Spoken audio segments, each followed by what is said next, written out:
Can you still hear me? I can still hear you. Hi, everybody. We're Ah, back. I don't know if anybody's there, but I can. I hope there's people here. Just let us know if you're here. There's a few people. Thank goodness. Apologies. I have no idea what's going on. Um, so uh, we have missed the preliminary. I'm not going to go through that again. But anyway, just a big welcome to James. And listen, thank you so much for your patience.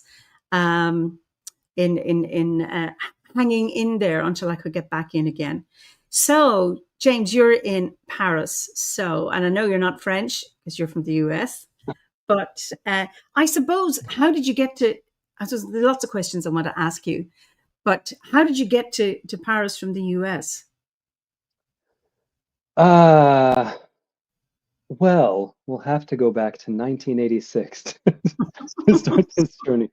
I work for a fashion designer, and I moved here. I've been with him for 15 years, and I moved to Paris 5 years ago during the height of the COVID lockdowns and the grim beginnings of Brexit, and it was time for me to ship up and ship out. So I came here, and now I've been here for 5 years, diligently working away and surviving and trying my absolute damnedest to love Paris. And despite it being a city that I've never been very fond of, but I have to say that it's much nicer to live here uh, than to visit, which I did not expect.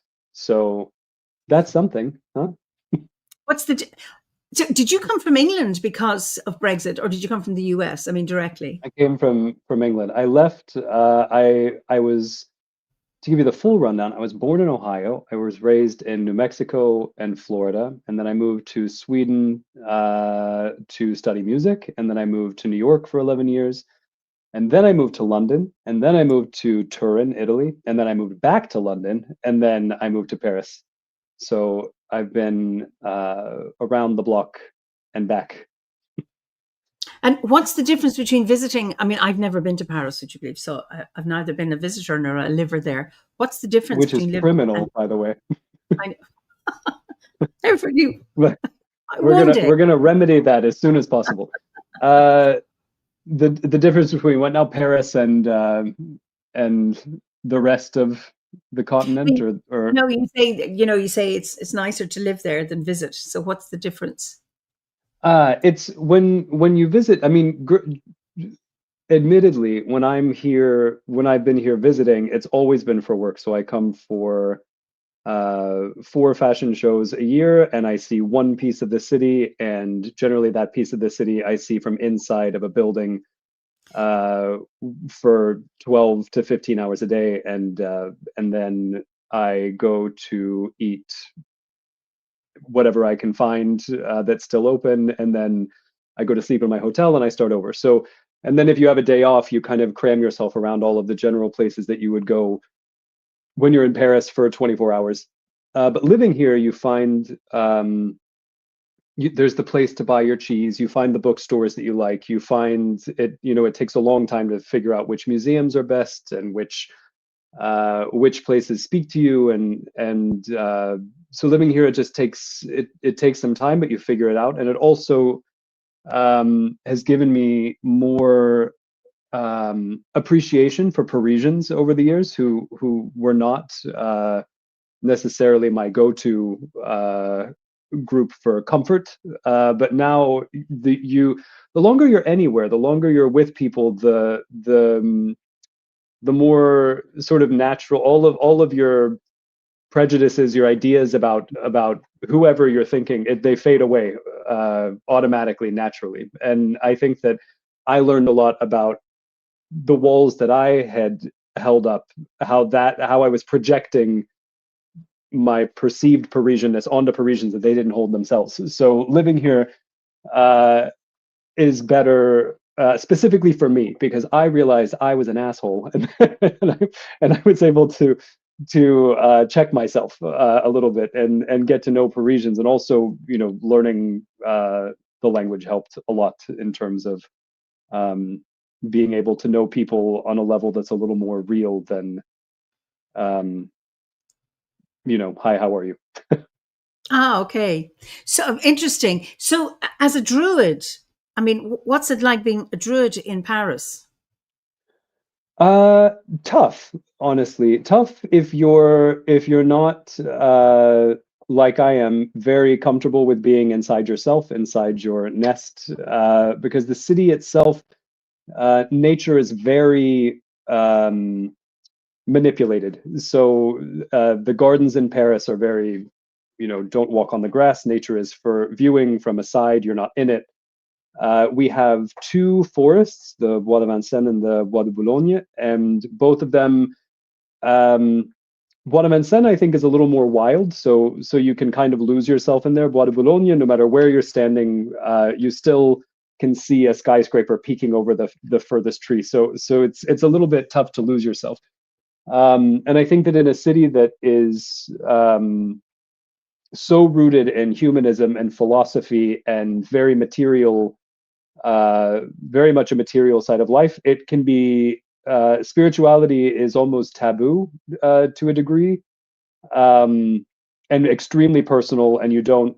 It's not really a conversational piece, so it can be difficult to connect. And then the religion that's predominant that you see everywhere is Catholicism. And Mhm. interestingly, to connect yourself to something bigger and deeper, it's the churches, the medieval constructions with these beautiful art, and you can go in when there's not a mass being said and sit there and feel um, at least like you've left the streets, Left the and mundane world in some way. Yeah. exactly, exactly. And then there's the incense and the scent of petrichor and moss that kind of disconnects you from this plane. But it does feel a bit strange as a druid to be sitting in a Catholic church, to find my natural roots. But it's a beautiful city. The art that's in the churches is phenomenal. The history behind them being, I love history, so being in places that I know, Saint-Germain sat himself. It's nice because what is uh, what is our connection to the earth without connection to our ancestors and connection Mhm. to our history? And in that way, you can always feel part of something that's bigger than yourself, part of a time that isn't necessarily linear. And in that way, it's magical. In terms of finding a forest to lose yourself in and enjoy the serenity of nature, wrong city. But it has its charms. It's interesting that how I found Obod was this book jumped out at me in a bookshop, and it was Cassandra Eason's book, The Modern Day Druidess. And I really liked her book because it was very pragmatic. And she said uh, that you can create your own grove in an apartment in a city. Mm, Have a few pot plants and you can create it. And then, of course, she mentioned Obod at the back of the book, so I joined. And of course, so much of our work is our inner world and finding our own inner grove, even in a busy city. And it's interesting that you find some time out from the mundane in these wonderful churches. mm. I think here it's almost child's play compared to where I grew up, because I grew up sort of in a swamp, and the idea of a connection to the natural world or to a Celtic deity was so far away from my reality growing up that I was able to invent, close myself in. I could out back where I lived, there were alligators, and you kind of close your mind off to it and think, somewhere out there, somewhere is a connection that I'm looking for. Somewhere I can bring all of this in. It's a lot of, I think that for me, uh, druidry, anything that I've been connected to spiritually has always been so rooted in symbolism and metaphor that I think that I can take it to some pretty extreme levels of what I can find out of growing up near Disney World, and setting up a little altar in my middle school bedroom to whomever I'd like to speak to who wasn't Mickey Mouse. And I think that if you're able to do it, I think a lot of I sometimes in Paris I'll go to a Buddhist temple that's absolutely phenomenally beautiful, built in the Tibetan architecture, I think in the 60s. And the teachings there are so incredible because it's so rooted in the cliche idea, wherever you go, there you are. It's you really, if I'm here, if I'm with you in Ireland, if I'm in Sweden, in the middle of a city or on the top of a mountain, I'm the same person with the same connection to the world around me and to the world beyond it, no matter where I'm standing. And I think as somebody who's moved around a lot, and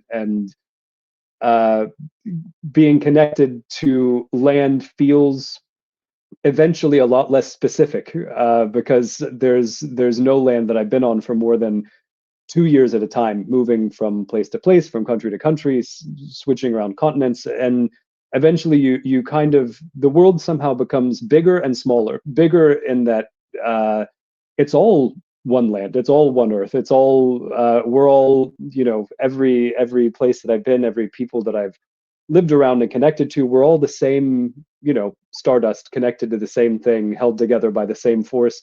And it's the same with the soil underneath us. So in that way, your terrain becomes so much bigger. In another way, it becomes or much smaller, and at the same time, because you really have to plant yourself to feel like you are somewhere. I don't know how to articulate this, but it's I don't fly, and it's part of my charm. It's part of my allure, but it's also sort of part of my spiritual practice, is that if I'm going someplace, I always take trains and buses, or when I'm coming to Ireland, I take 2 trains and a boat to get there, because there's something, when you move around a lot, I think it's really comforting to be attached to the earth, or the sea, or you see the changes in the landscape as you're going by. You feel like the voyage is taking you somewhere, not that I get into a metal box and I'm teleported and then I'm in another airport where all rules of social universe, social order vanish as soon as you're in an airport, and it's everybody's first day on earth. So avoiding that and taking this time, you get to feel more involved, maybe. Yeah, something to that effect. It's interesting because there's lots of things going on in my head. I love living where I live, and this is where my roots are, even though I travel a lot. But I always want to come back here. And I haven't got that same facility. Like Howard, my husband, could find, well, he's a European. He could live places, put down roots. And I'm sure I can do as well, but I don't want to. But I'm really intrigued with your non-flying and how you keep that connection with the earth. And it's really interesting because so many spiritual parts, or particularly, we'll say, Christianity's all up the sky, and that's where heaven is, etc. And that the earth is only a transitory place. Where with Druids, the earth is really, really important, and the importance of being grounded.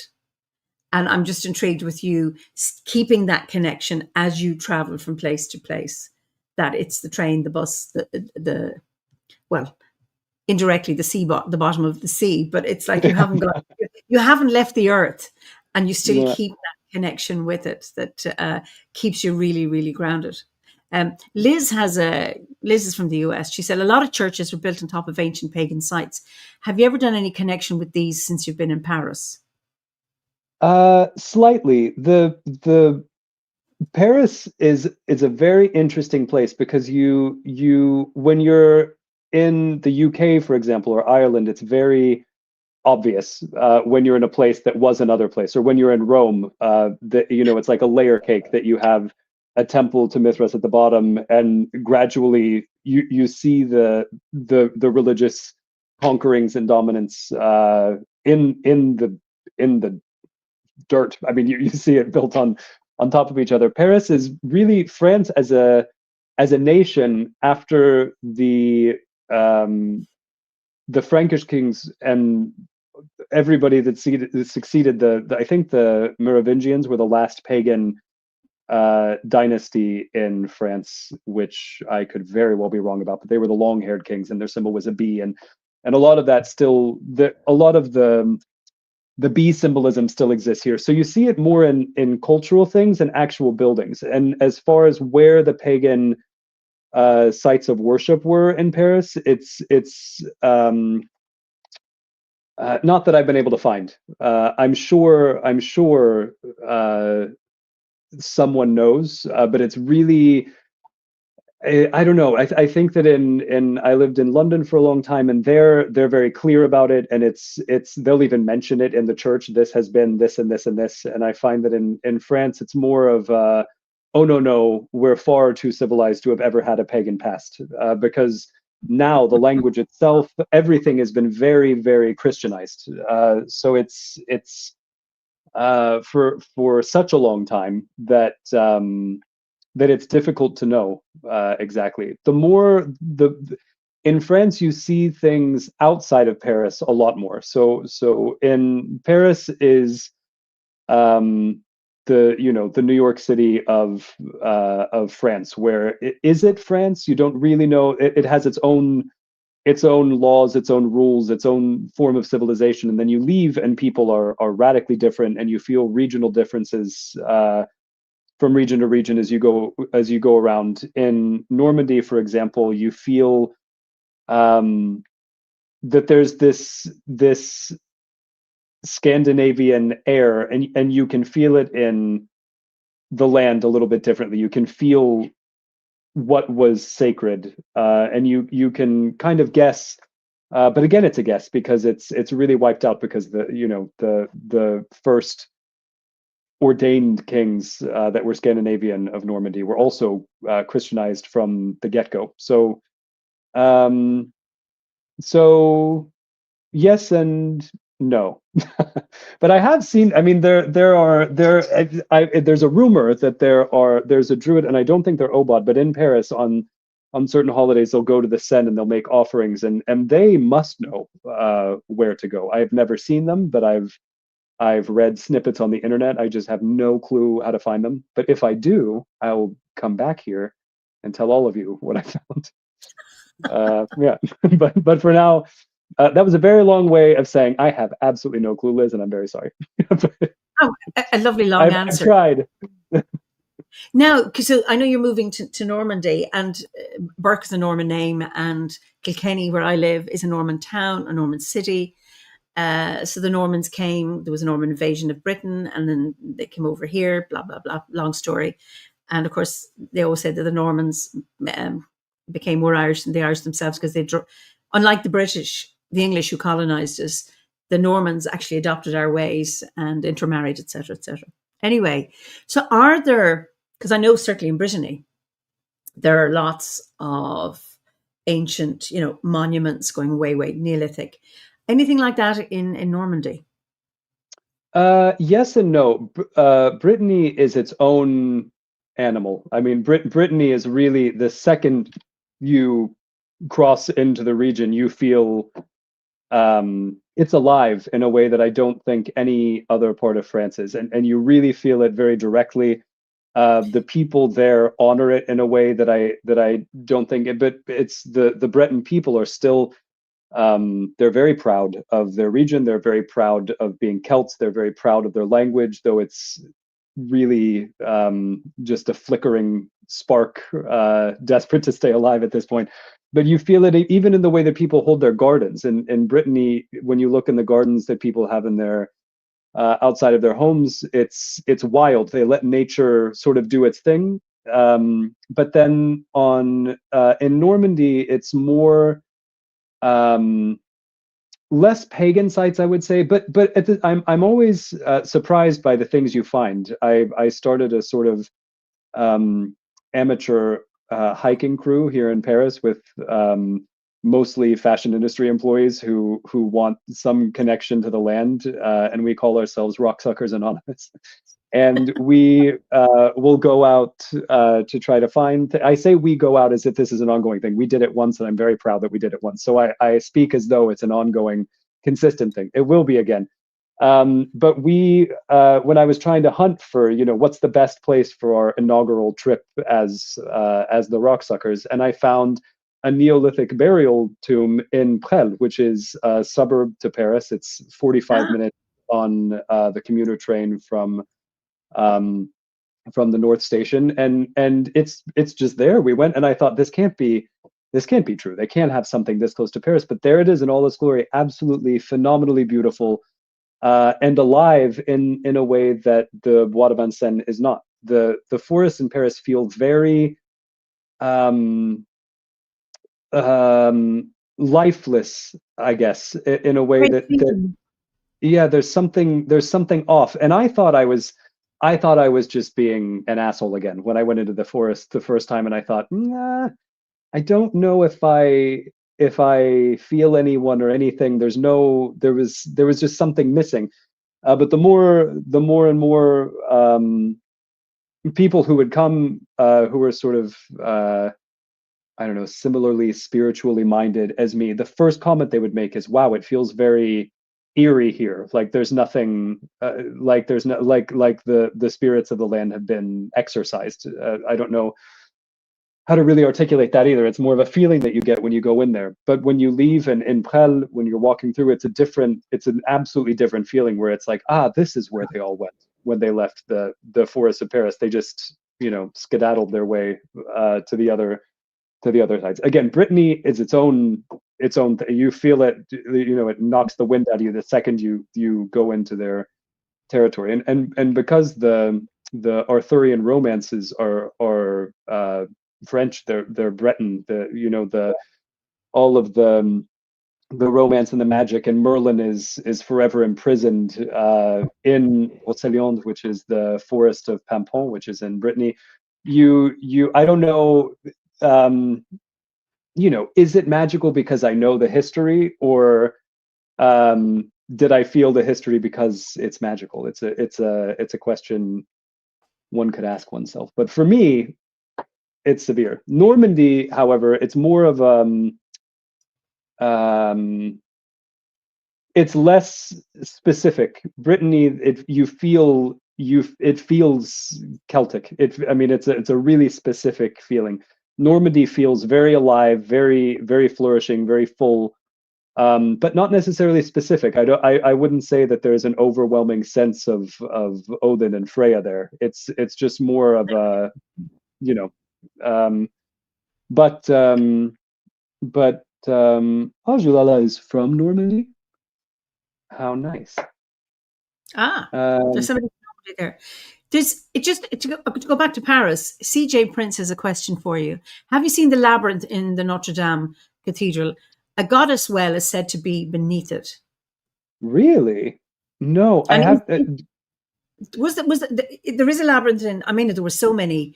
The big famous one is Chartres. I don't know where Chartres is, with the labyrinth there. And there is one in Notre Dame. Is it? And I was just wondering, was it damaged? With the fire and all of that.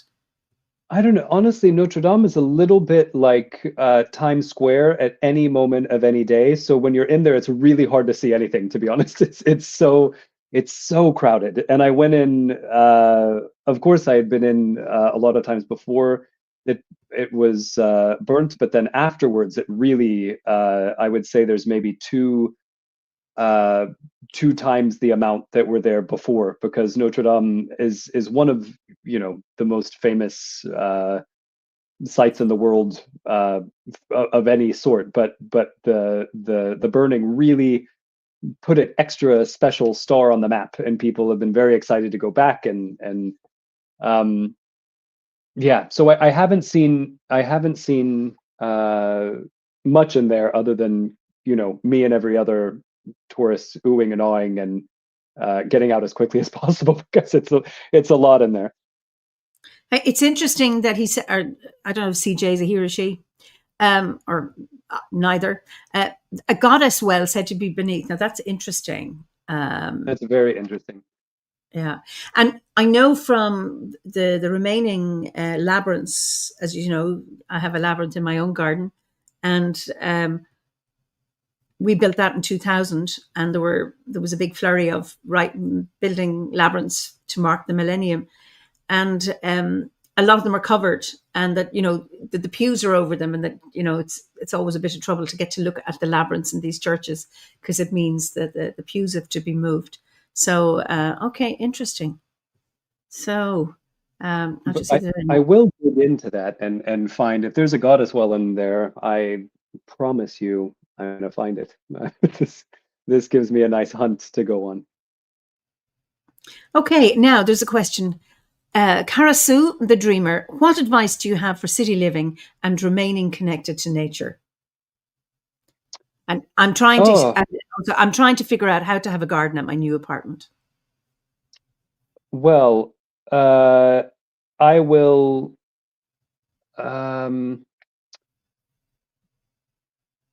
hmm. I'm going to try not to sound too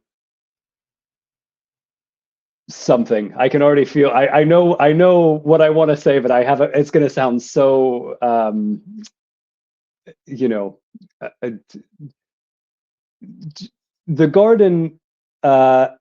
Isn't necessary. I think even in your house, it's beautiful to have things living inside your house, outside your house. If you have the opportunity, it's incredible to have things that are living around you. But I think that the most important thing that you can, the way to be connected is to understand that you don't. It's not the garden that's nature. You are. I am. It's everything. Um, the air we breathe, it's all alive. I think that for myself, especially when I was growing up and I felt like I didn't have any connection to anything, and I really wanted some kind of naturally growing uh, piece of living earth that I could talk to. And when it comes to plant care, I can't get a cactus to survive. So I'm really the wrong when it comes to that.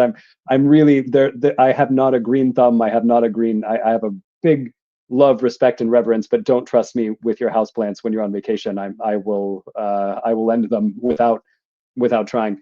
And but I think that being in cities, especially a city like New York, which makes Paris seem like a forest itself, you really have to kind of look inward, as hokey pokey as it sounds, because you find that that's where it all lives. That there's no difference between me and the tree outside. Spiritually, there's something that connects us, even if you can't see it. And I think that focusing on that is really important. Another thing that a lot of it's in a lot of Scandinavian folklore and in a lot of um, uh, Ukrainian, Central Eastern European folklore is the idea of without the nature of a growing thing, that there's a focus on the spirits of your home. The idea of connecting to the force that's in your home. People leave offerings to your sort of resident house elf in a way, and even I talk to my house in the same way that I talk to my dog, and maybe that makes me a little hokey pokey myself, but I do, because there is something. Um, in conclusion, tangent aside, if you look for it, you're going to find it. It's there. But try to focus, I would say, more on understanding yourself as a part of nature and not aside from it, because then it feels less urgent to bring nature in and to find it and surround yourself by it, because you are it. And I think that's kind of a powerful feeling, and also a feeling of it's that simultaneous feeling of absolute power and complete insignificance that I think is the magical balance of being alive. Yeah, did that answer a question? That's lovely. And Morgan says, one tip I'd offer for urban druidry: each city has its own wheel of the year seasonal rhythms in a way. So trying to learn and tap into that can be very powerful. Mm. And Yeah, and I, it's. go on. I was going to say it's very true because the seasons, no matter where you are, it's so different. And I think that is going back to in the beginning where I was talking about having a very difficult um, specific connection to land because I've moved a lot and my ancestry is so compounded with 1,000 different, there's no way of tracking exactly where it came from. And even where I'm staying, it's really difficult to do it. But when you get to a place, you feel it's um, I like to feel connected to where I am at any given time. So it's about those season that wheel exactly as Morgan mentioned, that it is something that's very special to the place that you're living. Um, yeah. And I think that's really interesting because I think it's important to connect with the spirit of the place where you are and to those. So I know the Wheel of the Year here, and I suppose it's born in these islands, the Wise Islands. But my friend Marcus, who lives in Italy, and he's a gardener, he harvests his olives in November. November is Samhain. Samhain is the time for drawing in. It's all of that. And then, of course, if you're in the southern hemisphere, everything is upside down. And then you have different climates. So it's about finding that. And I worked with the writings, not the person himself, Malidoma Somé, when I taught human development for a long, long time. And his is a nature-based worldview, and I taught that, and because it's resonated so well with Druidry. But he talked about anytime he went to the city from the rural area, he would engage with the spirit of the city and check in with the spirit of the city in order to have some kind of balance and harmony while he was in the city. Because if he didn't, then things went off. And it's a bit like you go into somebody's house, you have to greet the people who live there and not just assume you can walk in. And it's just that being mindful. Of course, every town and city, like you say, Paris is one thing and Normandy is another spirit. And of course, there'll be many spirits in Normandy and in Paris. And then Brittany is something else. And it's about being able to tune in and put down some roots, however, or connecting with the energy of the earth and the place where you are. So I think the first time that I heard of the Wheel of the Year, I was maybe I was 12 and I lived in Florida, and our Wheel of the Year is flat. It's so subtle, the seasonal changes, that the sun never leaves, and our Wheel of the Year is gauged by when is it time for fires, when is it time for hurricanes, when is it time. So even that you have your own, still now when it's 20 degrees, to me all of my insides tell me it's time to put a Christmas tree up. It's so my body is still very adjusted to my understanding of what winter feels like. And I think that even though now I live in a place with four pretty clear seasons, or at least 2.5 seasons, more than Florida had anyway. I still think it's nice when I really, I don't know if wallow is the right word. I linger in that feeling when it's not even Samhain, and I feel a ho ho ho within coming out. I really I relish in it. Because it reminds me of where I grew up and where all of this started, and where my first understanding of the Wheel of the Year, my first understanding of the fact that there were in fact druids outside of the sword and the stone, and keeping these kind of things. It's funny how I fought so hard to get out of Florida. And I left the day I was 18. I moved to New York. I didn't look back. I never lived there again. But how many of my memories that make me feel the most empowered where I am now are directly attached to Florida, directly attached to the place that I absolutely loathed and felt like an alien and an outsider and an outcast.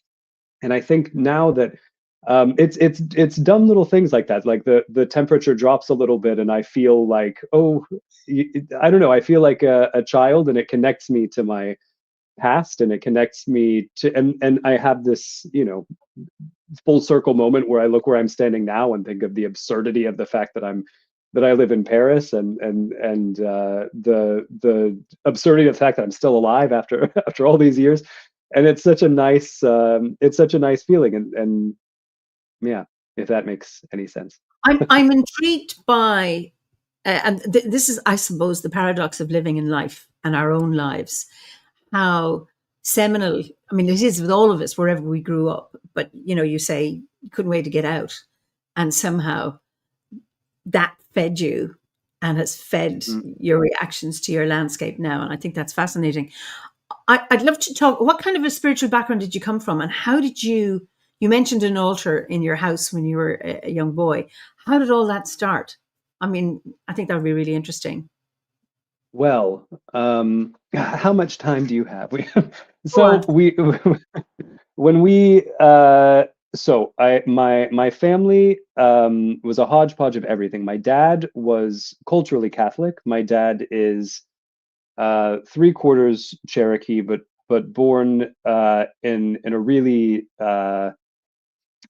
a tough circumstances. Born in a dirt floor shack in Appalachia, really struggled with everything his whole life, with food, with his parents dying when he was very young, with trying to raise all of his brothers. No sustenance, no shoes, and his attachment to spirituality was kind of this blend of, we were not culturally Cherokee by any stretch of the imagination. We were very much townies, and in a very kind of classic um, classic way. I don't know how to articulate that. But his spirituality was very Catholic, institutionally, I guess I would say. But when he would talk about God, the God that I would hear about in Mass on Sundays, my dad's God was so much more. He was so much. There was more depth. There was more. It wasn't black and white. There was, to my dad, very devout Catholic, no such thing as hell. Hell is what you create yourself. Hell is what you can inflict upon people if you're not careful with the way that you behave. But the idea of hell was very, and the devil and wrongdoing as being coming from somewhere else and not from within you. So there was something very pagan about my dad's version of the Christian faith. My mom was raised as a Jehovah's Witness, and was very, for lack of a better term, skeezed out by the idea of religion as a whole. When she left her parents' house, she moved straight in with my dad. She went from doting daughter to wife to mother. She really was sort of shifted through without an ability to ever know herself, because she didn't think she was allowed. I don't know how to. Yeah. Yeah, it was her needs, her wants, everything was so far in the back, it's like she wouldn't acknowledge that there was a there that it was an option for her to have wants and hopes, or a spiritual life that wasn't the spiritual life that would best blend to her surroundings. So in terms of religion, it was a very intense upbringing, of everything and also nothing. We went through a lot of different churches for a while, a lot of Protestant churches, Baptist churches, Pentecostal churches, and when I was 5, sort of, or 6 maybe, begged to go to a Catholic church because at least there it smelled nice. That was my interest in it, and also there was a lot less of this idea of hell, that we didn't really learn about in my family. The idea of hell, I always saw if there was an Antichrist, if there was a Lucifer, if there was a devil, my understanding of it was very much that he needed a friend, that he, even in the mythology itself, when I would hear about it, I would think, man, this guy just really loved his father, and then suddenly he was replaced with something else, and I don't know, I felt an sympathy for the devil. Cue the music. But it was because I never understood evil as being something that's outside, um, outside of myself, or outside of human society. I don't think that you find evil animals or evil trees or evil. It's something that humans have created. Anyway, I digress. So grew up that way a lot, was going through all of the processes when I was 12, 13 of becoming, I was going to be confirmed, and I was going to, go through the whole kit and caboodle. And then through another series of events, I realized that it was Mary I was drawn to the most, because I was drawn to a goddess. And so I left the church, and I it was the 90s, so I went straight to Wicca. That was my gateway drug, as it was, I think, for a lot of preteens and teenagers in the 90s. That was we listened to Enya, and we burnt Nag Champa, and we downloaded spell books from AOL.com's chat rooms. But it came from the Orlando Public Library, as strange a place as it is. There was a place where I was. It was my escape.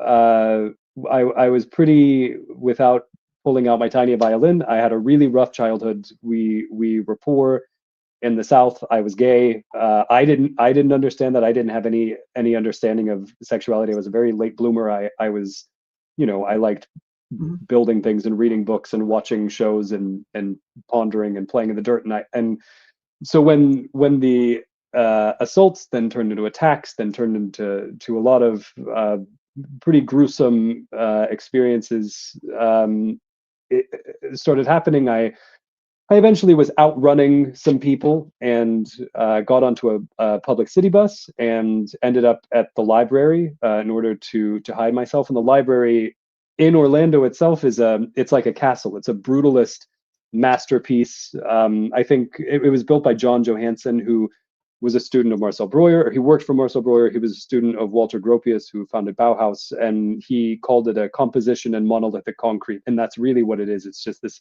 massive castle that was in Orlando. You walk in, and it was like, it was the closest I had ever experienced in walking into a fairy tale. Really, just a magical place. And I went there out of necessity, because in my it was get on the bus, run for your life, or death is what it felt like. And when I went in there, I created a universe for myself, because when I went in there and saw this building, and I felt this just the scent, the dust, the old pages, the silence. I could hear myself think. I could feel. Talk about spirits of place. That was the spirit that saved my life, very, very, very literally. And I would go, and I was in there for years, every day. Once I found it the first time, I would go in every single day, and I found, maybe it was on the third floor. I started in one section, and every day I would go there, and just for hours I would read my way through every book I could find. And I started with Ireland. So when I was 13, I was sort of an expert on the Troubles. But absolutely, just because that was what was in front of me when I went up there. And I would go home and ask my parents, questions they weren't prepared to answer, because they weren't sure why I was asking about balaclavas at 11, 12 years old. And from there I moved on, and I eventually came to a section about mythology. And rather than it being Greek mythology, classical mythology, my first introduction to it in a setting where I had access to all of these books at the same time, it was Irish mythology, Celtic mythology. I remember reading these stories, just kind of foaming at the mouth, of thinking of this other land, and these people, all of the races of Ireland, who like a Roman church, you can see the layers everything still exists. You go to Ireland now, and even though most of the country sees themselves as Christian, don't you dare, build a road that's going to interfere with that ferry fort. It's this layer cake of traditions, and reading that and feeling this, it was such an eye opener. And then beside the mythology section was the section on spirituality and the occult, and there it was, oh, did you like those stories? Because guess what, they're still here. You can still connect to them, and I was in there for years doing this. And there is, little by little, I started building this universe, that was my. It feels wrong to call it an escape, because I wasn't escaping. I was not running from something. When I found it, I was joining something. I felt like I was connecting myself to something that made absolute sense. Outside of that library, I felt like just an absolute freak. And inside that library, I would open these books, and I would read about these gods, and I would read about these spirits, and I thought, this is my home. And honestly, I've never stopped feeling that. I still feel like that today. I was very lucky to have found that library. I was very lucky for a metaphysics bookshop in Orlando called Avalon, and Avalon still exists. I check in once a month to make sure their website is still up and running, because it was the most. Still today, there are a lot of occult bookstores I love all over the world, and a lot of stores that drive spirituality. Treadwell's in London, I is one of the most magical, wonderful communities of everybody who works in there is just so kind and welcoming and inclusive, and that was the first time I felt like I had felt when I went into Avalon the first time, when I was maybe 13, and I walked in, and it was run by an English woman with long red hair, and she was so severe. She had this kind of, I don't know if she was severe, actually. Now I don't. Then she was Angelica Houston. She all of her features. She was so beautiful and so tall, and I was so little and round, and I had this kind of admiration for her, and she never said anything about this, little kid strolling around and cautiously opening up, any little book I could find. And I remember books by DJ Conway, Celtic Magic, which I still have a copy of, and this intro into this world. And I saw there was a big kind of message board, a real one for any Gen Z here. We used to have them on the walls, and you tack paper into them, and there was something on there that said Wicca 101, a course for a year and a day. And I ripped off the little number, and I took it home to my dad, and I said, I'm a witch, and I'm going to go to this course. And my dad said, okay, but I'm coming with you. And because if you're gonna leave the church, if you're gonna exercise your spirituality elsewhere, then I'm gonna know who you're worshiping. I want to know what this religion is. I want to know if it's a force for good. I want to understand the people you're going to be around. And he went with me every week, class by class, 2.5 hours a night. My dad would sit there with me, and in this circle of people who were learning about witchcraft for the first time. And her name was Hillary. I'll never forget her, who was the Wiccan priestess who was running this course. And she opened every ritual in Irish. It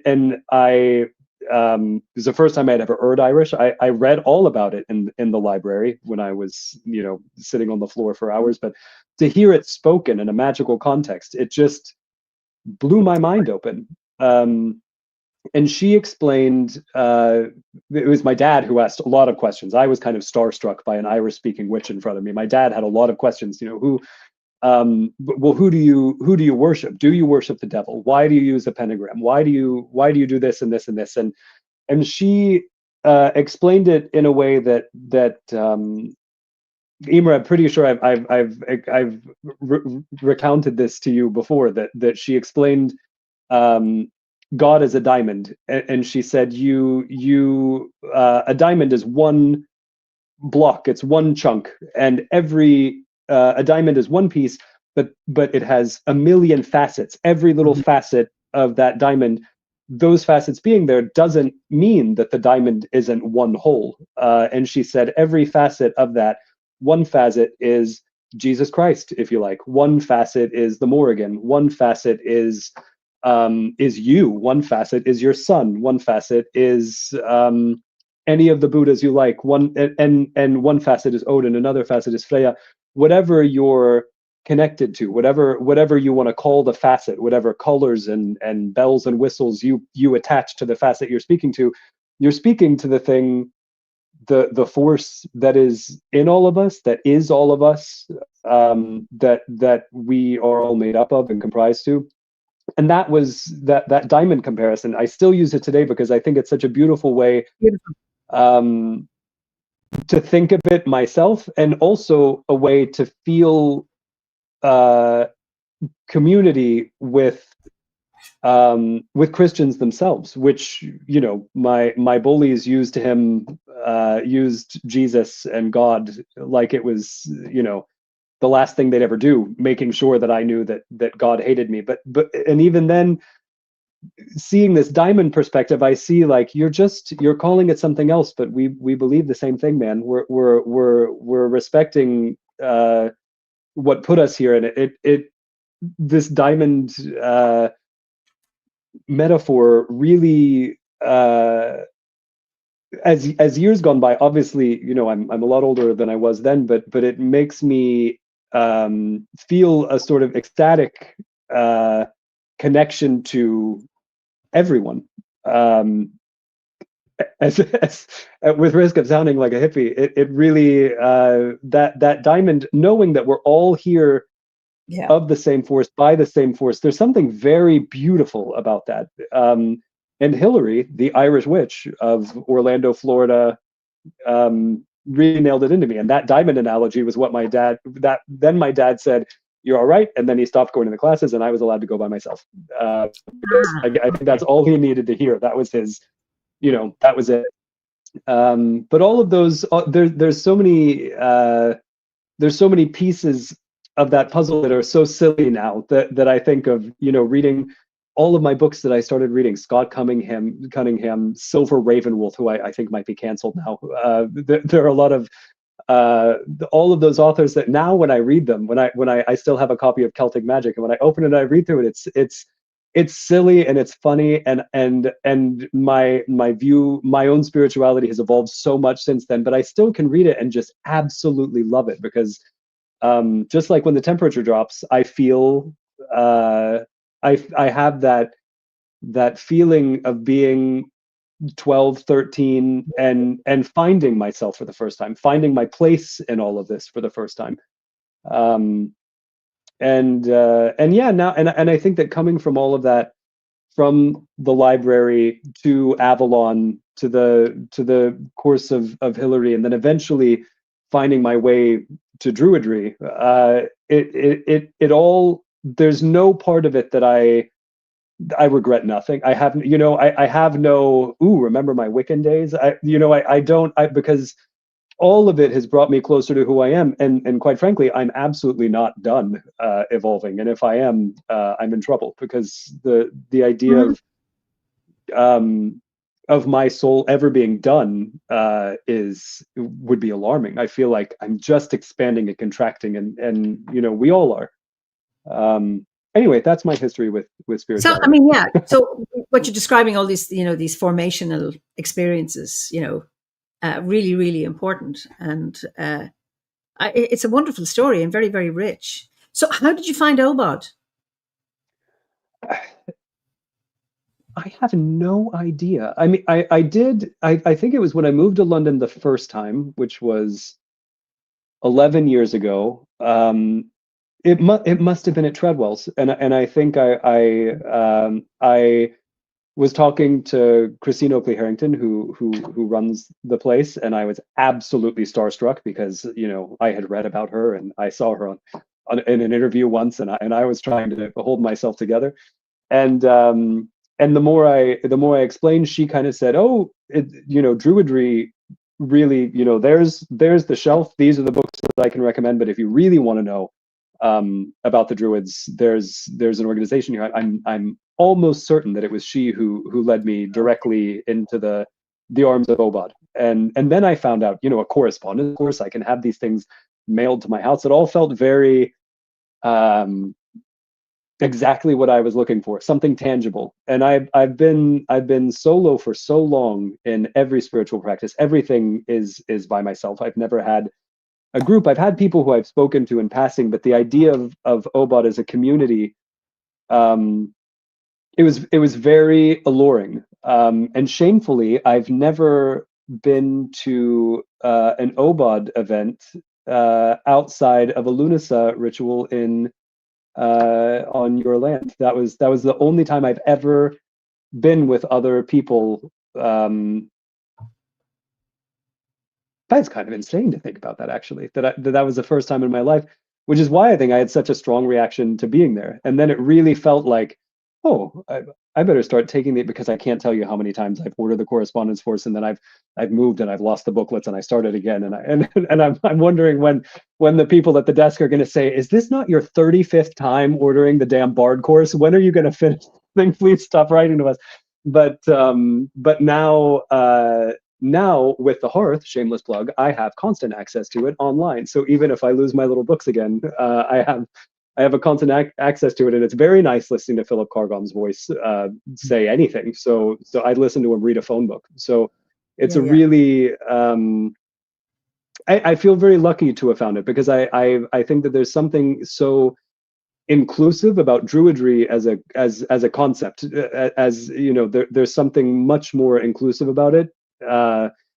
Where I would read. I read a witch's Bible when I was 13. That was one of my first big tomes that I read by Stuart and Janet Farr, and there was so much about extremely just heteronormativity to a degree that I thought, am I allowed to be here? Is this all right for me to be here? I felt like there was none of that. There was none of that, and also the idea of Druidry being for kind of anyone, that there are Catholics at the Lunasa ritual, that it's this beautiful thing where everybody is coming together, and I remember having that distinct feeling when I was there and listening to someone, when everybody's acknowledging the gods of the land and the gods that they would like to bring in, somebody bringing Mary into it. And I remember thinking, this is the diamond. It's here in this circle of people, and all of these people that are connected to Druidry through Obod, through you, not to give you a big head, but through their connection to you and your ability to build a community. It was really, that's where I got to see the diamond in action, my theory put to reality, and that to me is very specific to Druidry and very specific to Obod. Yeah, and I'm still here despite the fact that I have yet to complete any of the courses. I can guarantee you that I love reading them over and over and over again, and someday when I get to the Ovate grade, God, my mind might just implode on itself. I'm going to be tickled to death that there's this whole other wall that I get to crash through. Well, you see, this is what's one of the strengths, one of the beauties of the courses that we offer, is that it's self-paced, and you just take as long as you need. And there's no such thing as a qualified druid, or no such thing as a good one or a bad one. And everybody has their own pace. Like, it took me 6 years to complete the bardic one, and I wasn't a bard. I just didn't feel like one. It wasn't until I'd handed in my review that I started telling stories. That doesn't make sense, but that was the path and the process that I followed. And yeah, I mean, normally at Obod ceremonies we don't invoke spirit. I do, because I'm also part of the Fellowship of Isis, but it's really important for me to offer that space for people to invoke from any tradition, and it's very, very rich to allow. And of course, your metaphor of the diamond is really, really beautiful one, because it's it's about what unites us and connects us, and not fighting over who's what called or whatever it is. Yeah, and Patricia says Catholic means universal, as I feel nature-based Obad does. Yeah, absolutely. I mean, it's like a small C, not a big C. Very, very important. Mm. And Anton says, so inspiring, and I like the diamond picture very much, especially being a Catholic and a bard. Thank you both for the awesome event. Yeah, I think it's and that's one of the things I really love about the order is that it's inclusivity, and it's diversity. I'd say it's would someone repeat the bookshop James mentioned? London, please. It's Treadwell's, isn't that it? That's it. Treadwells. Not to be confused with Treadwell's manicure and salon services, also in London, different website. Okay, I've just put where it I in ended up a Treadwell. few times. Okay, that's going out for everybody there. Yeah, brilliant. So it's a really beautiful place. So when you, how would you say your Druidry has helped you in your life? I mean, for lack of a thought out response, it helped me get over myself. Does that make sense? I mean, I walk around with a lot of a heavy chip on my shoulder when I think about my childhood and all of the really unfortunate things that I went through and that I faced from, as early as I can remember. And with it took me a long time to kind of see that with the chip on my shoulder, I also it can only be there if I have an ego that's equal in size. I can't be mad at the offenses caused to me without an understanding of my own self-importance. And that's not to say that we shouldn't demand respect because we're all deserving respect. I was absolutely, when I think of 11-year-old me, some of the things that happened, I could weep imagining this little kid who was going through things that were so unacceptable, and he didn't deserve that, and he I'm him. I still don't deserve it, but I think that Druidry, it's the I think that of all of the spiritual paths and little alcoves I found myself in, Druidry, it is the inclusivity, and not just the inclusivity of queer people, which feels I've never in my life felt like maybe this isn't my spot. It doesn't feel like that, but it goes beyond inclusivity for me as a person, but also inclusive of other people in my community. Not my community because I am a Catholic, but my community because my neighbors are Catholic. And to me, the idea of my next door neighbor worshiping a different God on one side, on the other side, my neighbors are Muslim, and the idea that they're all invited, they can all find something beautiful. It's that inclusivity that now I think is more it's more important than ever. We're in a situation, I think, internationally. There's no one that's free of it, and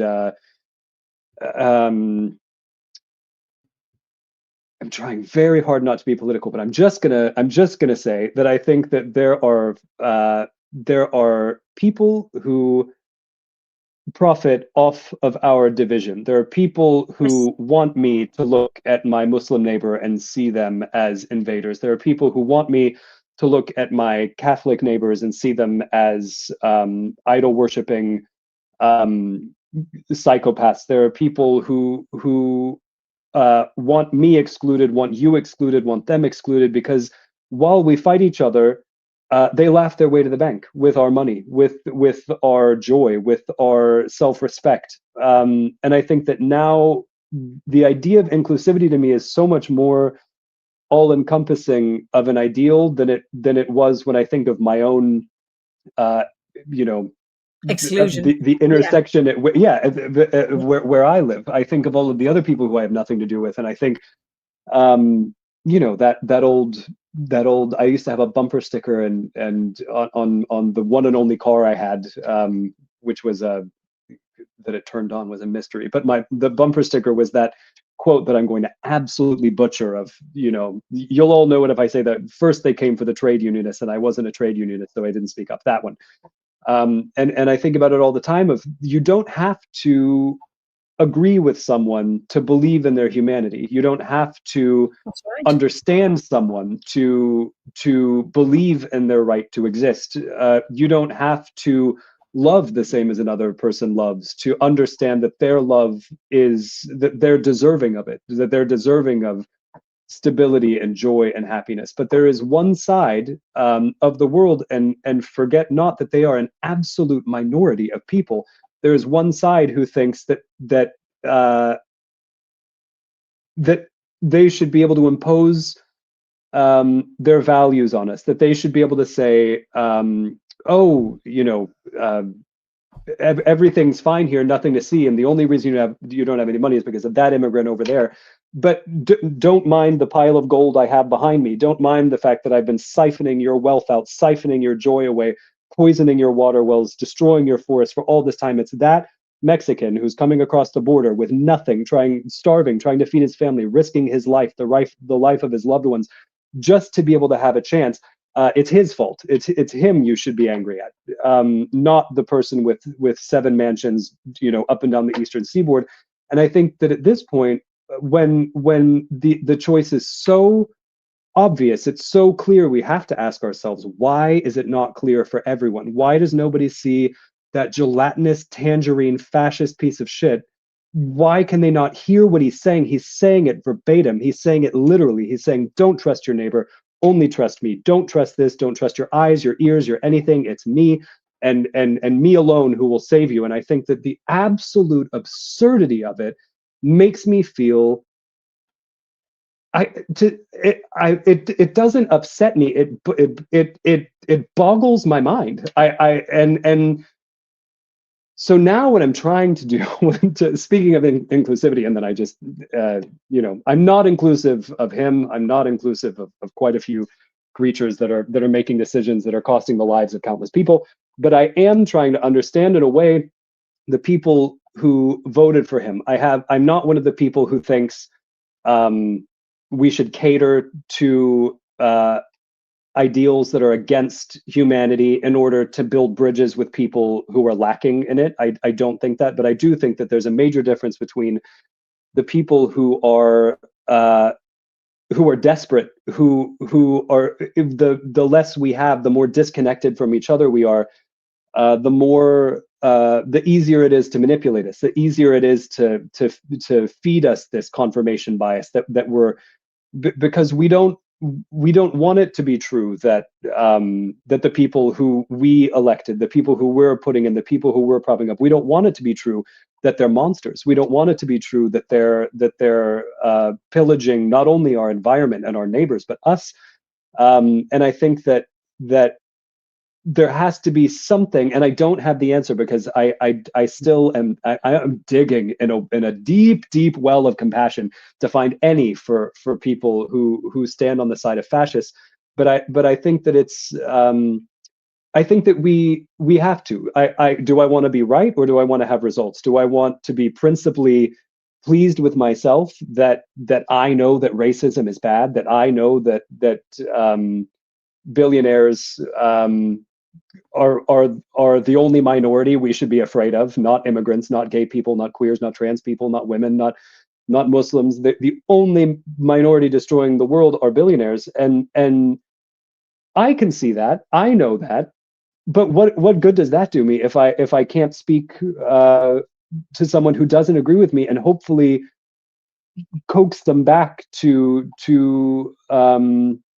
a way of life that isn't right for me. It's right for them. It's right for all of us. The only way we move forward is together, and that includes people who we vehemently disagree with. The goal is not to shut them out. The goal is to find something. And again, I don't know what the something is. I'll let you know when I figure it out, because it is very difficult to watch people being black bagged off of the streets and thrown into SUVs by masked cowards, and to think that it's a very, very complicated thing. But I think that everybody in the world has the same situation in their own country right now. The United States is just one in a sea of them.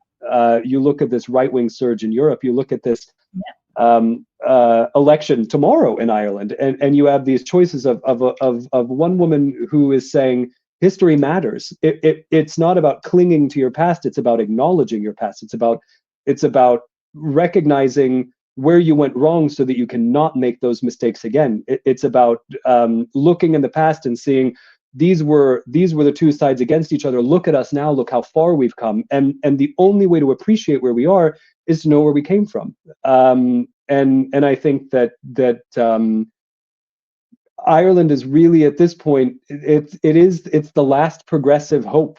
No pressure, any Irish people watching, but it's really to imagine that Catherine Connolly will not become president makes me terrified, because the soul of the nation represented in the last place, where I feel like there's still a chance, where the people are even more forward thinking than the government that represents them. Ireland represents that, and I think it's a really beautiful it's a beautiful beacon, that such a small country can have such a huge impact on the world. That has such a huge impact against genocide. It has such a huge, I mean, it's such a cultural powerhouse, but I think that everybody also needs to understand Ireland as a cultural and political powerhouse, because everything has fallen, and it's time to light the fucking torches. And it's again, no pressure out there for the Ireland. hard But thing is that our government is not very in touch with, Catherine Connolly is,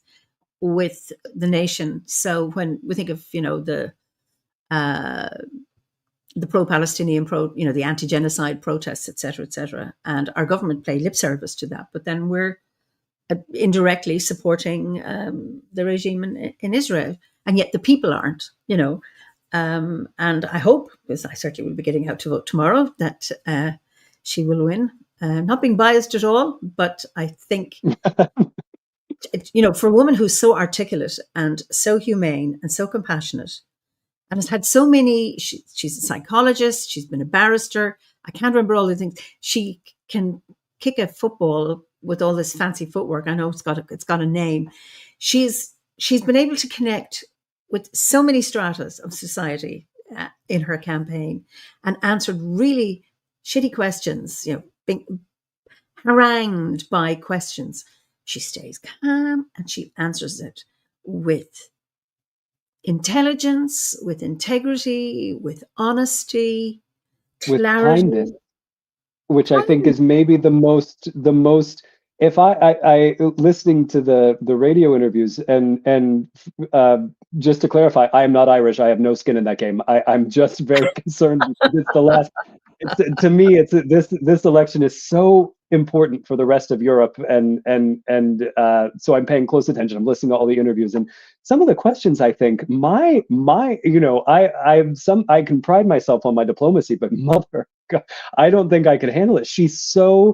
Because when she's answering, she really wants the person asking her the question not just to accept her answer and move on. She wants the person to understand her answer. It's not about acceptance, it's understanding. And I think that all of her time in the Dáil, all of her time mediating, I think that it's so clear in her, her desire. I see her and I think, God, I want to be that. I want to have that. That's the well of compassion I'm digging in, for people who have been duped by this wave of right-wing extremism, and she just has it at the ready. And I think, God, I want to be that. And how incredible it is to have the option to vote for someone who you want to be like. What better role model for a nation than someone who you want to emulate because of their goodness. And because of their ability to speak to people so far from her on the spectrum. I think it's I told you I wasn't going to be political, and now I'm just going on Catherine Connolly's I think it's stumping very campaign, hard. so. Blake says, if only we could all get to realize coexistence is not a threat. And there's Karis, who has been talking about, parents and the extreme right and how painful all of that is. And when we have family members who are frightened and thinking in a particular way, that is really painful. And it's we can't control how people think, but I suppose it's like Jules said, "You're not alone in this, James. It's challenging to have any objectivity with oppressive people beyond heartbreaking. I've no answer either, other than to tell myself not to be an asshole." I think that's fair enough, Jules. Yeah, going back to Druidry telling me to get over myself, that's what I'm clinging to. I'm clinging to something. So I'm reaching for something more ethereal than myself, because everything in me is rage at injustice. And, you know, if we go back to the peace prayer, it's about starting, you know, with our, and coming back, because I'll rant and I rave when things don't go right for me, whatever it is. And then it's like, okay, let's get back into the center again, because that's where we start. And then just come out to the soul, the grove, and then out to the rest of humankind. And I think that we need to, you know, and it's always that dance in and out. You can't stay in that sense of, oh, I'm quiet all the time. But it's funny, because I played your reading of the prayer about, you know, I'm not even going to try. Basically, peace beginning here and radiating outwards. May I be this? And I played that for you know, fashion industry Parisians, A-type personalities, zero, agnostic at best, atheist at most common, and their reaction to hearing it is always very like, oh, what an idea. I mean, it's something that's so simple but so beautiful that really I use. I think about I'm gonna you know, wax poetically about my mom, as to me, and for anybody who has a family who has really complicated political beliefs with which you vehemently disagree. I hope this can offer some kind of hope to people who are coming from someplace. But my mom had always been kind of difficult politically for me, and over the years we've had a lot of rough and tumble stumbling about what I believe versus what she believes, and it's really to see her grow as I've grown, to try my best to understand where she's coming from, because I think that a lot of people, especially in our families, when we see something, when we see injustice and we see it for the first time, and it's a view of what justice is, it differs from our family, and we call it out and we say, that's not okay, that's this, that's that you're feeding into this, your original. I mean, you know, as a teenager I was not particularly polite to anybody, but I think that it's really, your family can see it as a rebuke of the values with which you were raised, and I think that that's really complicated, because when I think of why I have the leanings that I have, why I have the obsession with justice that I have, it's because of my mom. So the idea that she would feel rebuked, or that I was trying to distance myself from where I came from, it's a really complicated thing, because I always think, what are you talking about? All of this I learned from you. My mom is a tank. She's the strongest person I have ever known in my life. There is no one with her strength, and she wears her heart on her sleeve. She loves. I have no question that still today she's not necessarily a spring chicken anymore. She would rip someone apart with her bare hands if they came for me. She has this love in her that is, to me, my mom. With the risk of sounding very dramatic, my mom to me was my first understanding of the goddess anthropomorphized, this wow. Symbol of absolute love, absolute, for just wet soil to grow in, and to feel comforted in, and this hug, and also this rage if there's an upset to the balance of my happiness. That is who my mom is to me. She's such a different she's such a different creature to even how she views herself. She sees fault after fault. She looks at me and thinks, "Oh God, what have I done to ruin you? What have I?" And to me, I think I am everything that I am because of her. I'm all of my compassion, all of my love for other people. It's all from her. And this is a woman who I could not have been further apart from politically. But all of my compassion that led to the political philosophies that I have came from her love, from her telling me how I should treat other people, from me watching how she treated other people. That's what raised me. That's what put me into this position. Over time, my mom really started looking at things differently. She sort of Fox News turned off in the house, and she started looking at things and saying, you know, why was a question. Why do I think this? Why should I believe this person? Why do I not like these people? And again, it sounds so simple. It sounds, but to watch her believe in a worldview that she had her entire life and then change in her late 50s, early 60s, talk about strength. I mean, it's really it's such an incredible thing to see someone who I never thought would change their views. I know who she is. I know what's in her heart. I know what's in there. I was raised with it. I've loved it since I first opened my eyes as an infant. But the way she votes always scratched at me, and now I don't know how she votes. I can assume because she's really her political philosophies have really changed over time. How did that happen? So, what was it that got her to ask that first why question?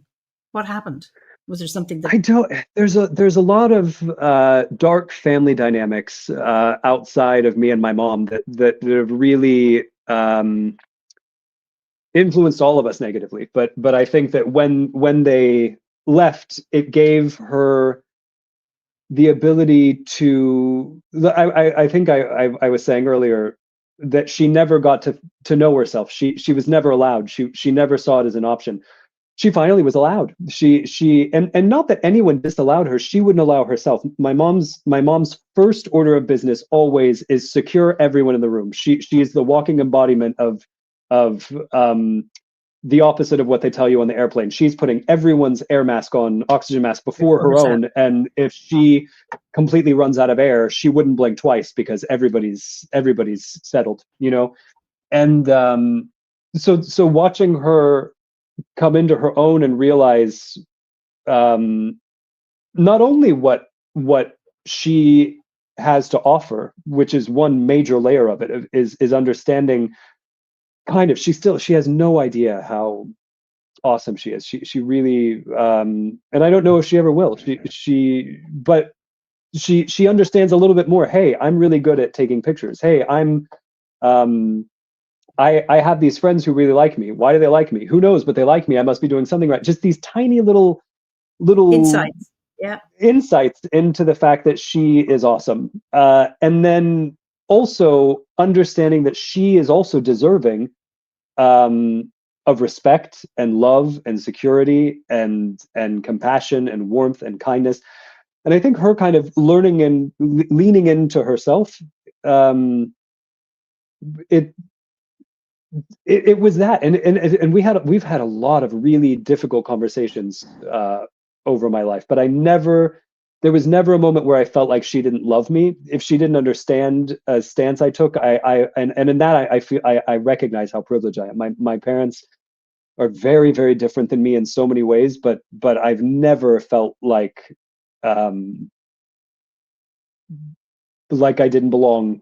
You know, any feeling of not belonging came from me. I felt like an alien. They never ventured out to make me feel like there was something wrong with me. Even when I came out, I was pretty young when I came out, and I did it back up, chest up, ready for war, ready to be disowned, and the it was we love you. What are you talking? Why are your bags packed? So, and I have so many friends who it was so different. So I'm never unaware of how lucky I am to have the parents I have. My mom took me to Europe for the first time. We had no money. She brought me here with a buddy pass from the airline she worked for, and showed me a different world. And the purpose was she wanted me to see what was available to me. Don't think that this setup that we have here is all that's all you're worth. You can have any of it. And I was 8, and we went from nothing to suddenly we're in Paris and looking around. And now I look around to where I am, and I'm in Paris. I live in Paris, and every time I talk shit about how much I hate living here, I remember this 8-year-old me standing here with my mom and her saying, Simba, look out at this world that can all be yours. And now I'm here, and it's because of her. And I think that it's I don't think I answered your question. I meant to say how she ended up evolving politically, but I just ended up talking to you about how much I love my mom, which I think I missed the point of the question. But I do I love the woman. But it's so lovely to be able to say that. Karis, who says my parents are completely unsupportive of me being queer, oh God, and that I'm is sorry. really, really hard, and mom listens to Fox News constantly, and that's heartbreaking when. It's okay, Karasu. This is, I hope I'm pronouncing your name properly. It's interesting because your surname is the dreamer, and never lose sight of those dreams. And, when I was as a client, my therapist telling me you have to grieve for the parents that you didn't get, or for not getting the parents that you needed or deserved. And I think that's really, really important. It's sad. Yeah. And Karasu, I have a new I have a new quote, a new fact that I learned relatively recently that I am shoving down the throat of anyone who has ears, which is blood is thicker than water is not, it's not the actual, that's not the quote. It's longer. And it's my favorite fact that I'm yelling at anyone. And it's that the blood of the covenant is thicker than the waters of the womb. That's what blood is thicker than. And you have when I look around at my family, it's not just my mom. My family, I have built them person by person, brick by brick. I would take bullets for them. I know they do the same for me. Coming from an unsupportive family, like I said, I feel spoiled thinking that your parents aren't supportive. It's really heartbreaking. But I think that an important thing to remember is that your family is the one you build. For a long time, I thought about all of the people, and it's not the same as family, so I don't want to equate being kind of an outcast in my school or anything to a family, because that's where you're supposed to feel the safest. And I'm really sorry to hear that it's not a supportive place. But I do think when I was thinking, oh, there's something wrong with me, so I spent so much time really. I've never been an aggressive person. It's not in me, so I couldn't say that I'm angry and that I was raging out against anything. And it doesn't sound like you are either. But for me, I think that I realized that my upset about not feeling wanted or loved or expected, I focused so much on that it took me a very long time before I looked around and realized, oh, there's all of this love out here, so many people to give it, so many people who want me around, so many familial connections I can find. And once I started, it was a very long process to wiggle my way through and find something. But I think that I think it's important to recognize that your family is who you choose it to be. Yes. And there's something liberating in that. Yeah. And I just to match your phrase is the Scottish phrase, the bonds of milk are stronger than the bonds of blood. And Karasu says, I'm pretty sure I have religious PTSD from how I was raised. You are not alone in that. There are so many. And I come from a very strong Roman Catholic background. And my mother's 89, is now okay with me, but she wasn't originally. It was very painful for her that I wasn't a practicing Catholic and I was going to go to hell and she was going to go to hell as well. And I think it's very, very sad when people are so insecure about their own spiritual paths and their own investment in the need to be right. That's a really, really hard one. So I think too that there's so much. opportunity for change, that I think it's also, the pain is pain, and if it's abuse, you don't need to keep the door open even a sliver. You know, but if it's to, when I was 12, I had my little altar built, and I came home, and my mom didn't want the devil in the house, and um, she she smashed it down. Everything was ripped, broken, the books shredded, and it was a really it was awful. I was so humiliated, and I felt so small, and um, it was really just awful. Here I was thinking like, I'm in service of the goddess, and then I come in, and it's like, no, you're not, you stupid child. You know nothing. This is it was very complicated. Years passed on, and when I was 17, my mom had gone through a lot of different waves of who she was, and we were still in a really complicated familial situation. But then I moved to Sweden. I became a very different person myself. I lived out in uh, where I was accepted and seen for the first time as a human being. I wasn't the F slur that I was called. I wasn't the, you know, I lived, I felt respect for the first time in my life. And with that respect came also a real righteous indignation that how dare anyone ever say anything to me that isn't nice ever again. You know, not nice. I didn't need people to be nice to me. I didn't need people to tell me I was pretty and pat me on the head for a job well done. I just wanted to be seen as a human being. And I didn't know that I wanted to be seen as a human being until I realized I wasn't being seen as well. I just, moving to Sweden changed my understanding of myself, of the world around me, of what's possible, of what's allowed. And because when my mom took me to Paris when I was 8 and said all of this can be yours, I believed it for 2 years, and then I thought, you know, the only thing I was worthy of was a slow death in a bathtub. And I really think that building myself back up from that, Sweden was a massive part of it.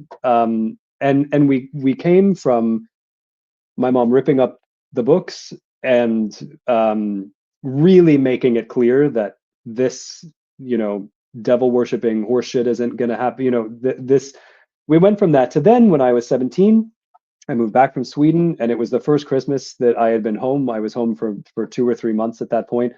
And it was that Christmas, it was just me, my mom, and my dad. My brother was wherever he was, but maybe he was bygones. And underneath the tree, there were a lot of presents for me, and we were not a family of mega means. So I thought, why? You know, they must have missed me when I was in Sweden to have this many things. And I started opening them, and my mom had gone to Avalon, the bookstore in Orlando, and she asked the people there, what are the books that you may know, my kid? I did something I'm ashamed of. Help me. And she rebought all of the books that she had ripped up, and they were all waiting for me. And it was so seeing her too, sort of on pins and needles as I opened them, looking at my face to see, do you forgive me? Do you? And for me, I had already forgiven her. I had moved so far beyond it, but she was carrying that hurt from when I was 12 for both of us. For how long was she carrying it? But I can guarantee you that it was not, as the kids say, on my bingo card, that my mom would buy me an arsenal of um, books about Imbolc and you know, but there they were under the tree, and I think that it's important to remember that people are capable of change, because people, no matter what affiliation they have, people want to be good. And it seems again like a dumb trope, some useless cliche, but I think that people want to be good, and all we have to do is give them the opportunity to be so. People are also wanting to be good generally by under the confines of what their surroundings, their community tells them is good, and that way your parents, people that are not going to vote for Catherine Connolly, people who vote for Donald Trump. In that way, they have what their idea of being good is very stretched, far from what we may understand it as being. All you can do is live that goodness yourself, protect your heart, but also don't be afraid of being open to the blood of the covenant. I think Absolutely. And it's interesting, just David Jones, I'll just put it up here on the thingy. He says, for me, the yes, fundamental question is, do I love myself? If that is so, then love tends to permeate our relations in some mysterious way. Once I started to take myself seriously and have respect for myself in terms of my opinions or whatever, then people started to take me seriously. Because I'm very small, as you know, I'm 5 foot tall, and people were just kind of little Eimear, pat me on the head and not really taking me seriously. But I didn't either. It's like, well, what am I? What have I got to offer? And just that in my head, do I respect myself? Do I value? Do I see, have I any worth? Do I love myself? And that then, because then you radiate that out. I think that's not to say, if people are treating you badly, it's because that's what you're projecting out. That's not what I'm saying. I have to be really careful about that. But like you were attacked on the street, well, then you were looking for it. I'm not suggesting that for a minute. But I do know that now if I say something, I'm often taken seriously, not always. But, it's that... What's that quote from Perks of Being a Wallflower? We all accept the love we think we deserve. Yeah. And I think about it a lot because it's not... It starts with, I can't claim to be the biggest RuPaul fan in the world, but the way they open that show or end the show, I'm showing that I really haven't seen the show. But if you can't love yourself, then how the hell are you going to love anybody else? It's a real, we have to think that not only about ourselves, but also about the people who we see as oppressing us or who are oppressing us. It's a self-love that's lacking if someone is treating you less than. It's their own insecurity. It's their own, and look, it's a constant negotiation. I was having, feeling very vomitous before this live stream started because I was saying to Eimear, you interview real people, real heroes doing really cool stuff. What in God's name am I going to say to these people? What am I? What purpose do I have being on there other than that you can't get me to shut up? And but I think it's it's still.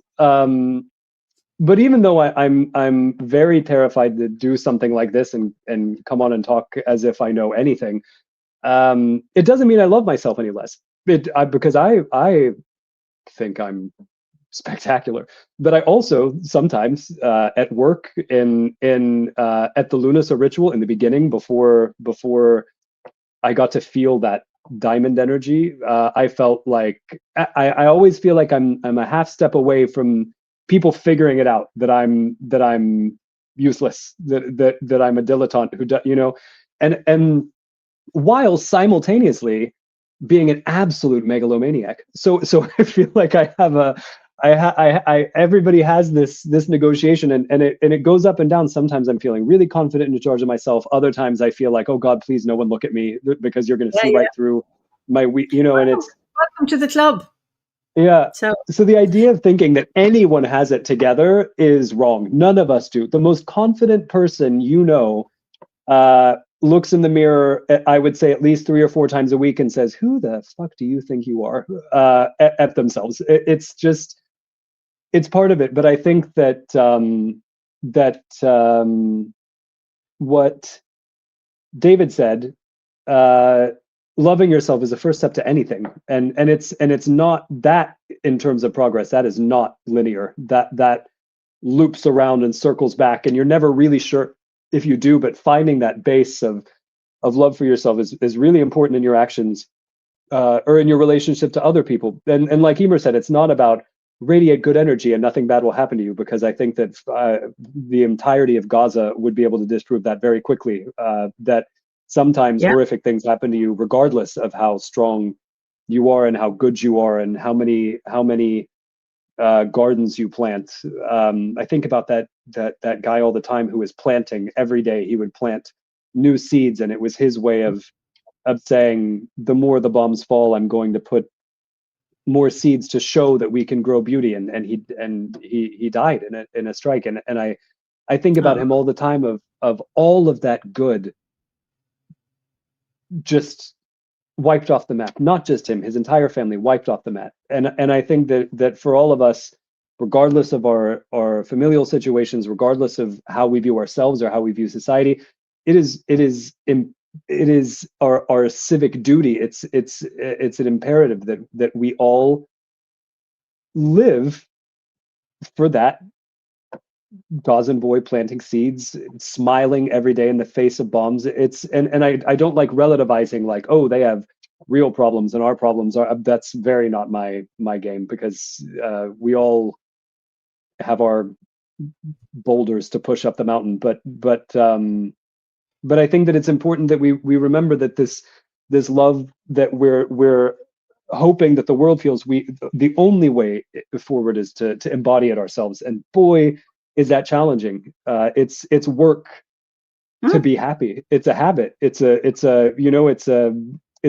constant negotiation to love yourself, to be happy, to radiate love, to have compassion for people who you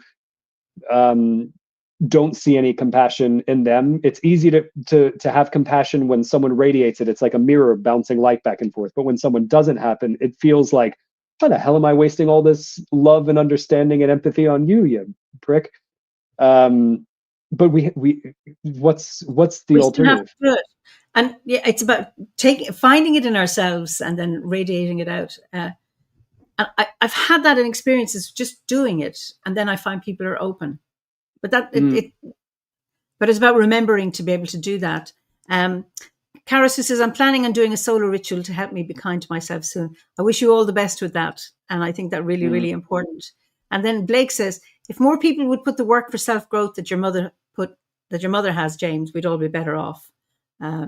Here. Just even you're talking about her and she doesn't know. And even that, it's like, oh my God, that's an amazing woman. And you're talking about that young Palestinian planting the trees. Okay, he's been wiped out, but not a story, because we're talking about it now. And it's about always, continuing to plant seeds. Just not. Well, I'm not in a position where I need to give up. So I haven't been pushed to it yet. But so I'm hoping I can continue to persist, not give up. You know, when it's like you say, I can't take any more and I'm out. But so I haven't reached that point where I've been challenged enough to get to that point. So I'm hoping that we can keep going. And Liz says, you can kill a man, but you can't destroy an idea. Oh, absolutely. Here. And it's about... And I think go on. Go ahead, sorry. No, you go on. I was just going to say, I think that it, as someone who has given up, hit a wall and thought I'm out so many times, the nice thing is that I'm still here. Like you every time you think you can't do something, that's, I think about it every time on my birthday. I really am so uncomfortable on my birthdays because I'm very uncomfortable with being paid attention to. Says me, who's on a live stream in the middle of the night with I cannot express my discomfort at being paid attention to unless it's in a setting where I feel like I've done something to deserve. So my birthday is an absolute disaster for me. Every year I panic, and then I think, I'm a big boy, I'm gonna have a party because that's what people do, and I'm an adult, and I'm gonna have, and then I cancel it every day, every year like clockwork. The day before, I'm like, I'm so sorry, I have a cut on my foot, and my shoe is filling up with blood, all my teeth fell out, and I can't have the party. I will think of anything. But every year on my birthday, I go through like a reel in my head of all the times I thought, this is it, this is the end of me, I can't do this, I can't survive this, I can't I'm never gonna, whatever the ... follows into. And I go through all of those in my head to think, I'm still here. I'm like the virus you can't get rid of. And I think that it's such a it's such a powerful thing to see ourselves evolve, to see my mom do it, because she's outside of me. She's another person. To see her grow like this, it's such a magical operation to see it in another person. But then on my birthday, in silence, in my room that I'm hiding from everyone in, when I look at myself and my evolution over the years, and I think about that kid in the library, terrified and hiding, and how all of those, this is going to be my last day because I'm going to get murdered. But instead, I read about Lou, and I read about him knocking on the door saying, "Hey, do you have one of these? Do you have one of these? Well, how about, do you have someone who's all of these?" And thinking of oh, what a god, and living through Lou and his stories, and feeling so connected to this other place, and then how that would get me through the next day. And then the next day I would go in and I would read about Bernadette Devlin in the Ireland section, and I would read about being shot multiple times and standing up and fighting again, and going into the multimedia section downstairs where they have old reels, and watching her talking so calmly, taking the tear gas out of someone's eyes, who's writhing in pain, and she doesn't flinch. And I think, God, that strength. What a woman. And then to think of all of the different me's that went from there to where I am now, where now it's really difficult to offend me. It's really difficult to upset me. And how freeing I think that is. How freeing that is to hear people and not take it on. And it's beautiful. We're going to have to come to the end of our time, but you had the No King's March Day protest in the US, and just one of our members, she went wherever she was in her place where she lives in the US, and she went as a peace person. She was marching, and I think the majority of those marches were all peaceful, no arrests, no, am I right? No, amazing. But that people, going there with an intention, this is bringing peace in my heart. And she's been on a number of protests, and they've been peaceful because that's what she's doing. And she's talking to angry people, but she is really living the peace prayer, Yeah. And she's been able to bring people around. And I think it's not easy, but I think. Oh, Liz says one person arrested for wearing a penis costume. That's as far as I know. This violent left-wing radical. Absolutely. Yeah. But it's about coming back to ourselves and trying to love ourselves. I mean, like Jesus says, love your neighbor as yourself, and you can't be loving your neighbor if you can't love yourself. It's about starting with, and I think Buddhism says the same. It comes back to the self. And this isn't about Jesus, individualism. the Buddha, and RuPaul all agree. They can't all be wrong then, three of them. And it's not about being selfish and self-centered. I get criticized for that. And it's like, no, you're missing the point. It always comes, because even, if you were doing the worst of the world, like a sniper still has to start with their still center. Because no matter what you do, if you come from a place of anger, you're going to lose it. So if you want to persuade somebody to change their mind or of your position, you start from a place of love. You're more likely to get it than you're pointing a gun at them. Cara says, I love the frog costumes. I really want a Frog Brigade t-shirt. Well, hopefully you'll get one. So I knew frogs would have their moment. And of course, that's lost on me. But anyway, the cultural significance of it. But I want to say thank you so much. Oh my God, it's after 10 o'clock. We started because the shenanigans that the frog costumes, the protesters were. Thank you, Cara. So, and Maeve says, the Dalai Lama says, if there was one religion, let it be kindness to self first. Look at it, it's a no-brainer. So this has been so lovely, and I apologize for the shenanigans earlier with StreamYard, whatever was happening with my computer. I don't know. it was working earlier today. So I just wanted to thank you, James. It's been such a wonderful chat. I had no idea where this was going to go. So really, really enjoyed it. And Guru Mahagat, I had the time of and my life.